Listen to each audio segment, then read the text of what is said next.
નમસ્કાર દર્શક બંધુઓ, સત્યવ્રત ન્યૂઝમાં આપણું હાર્દિક સ્વાગત છે.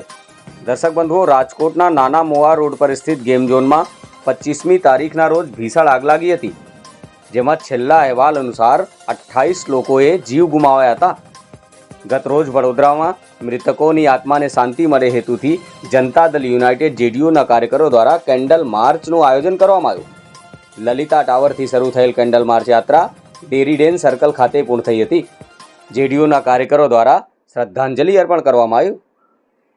જેડીયુના અધ્યક્ષ મૃત્યુંજયસિંહ રાજપૂતે દોષીઓને કડક તેમજ જલ્દથી જલ્દ કાર્યવાહીની માંગ કરી હતી.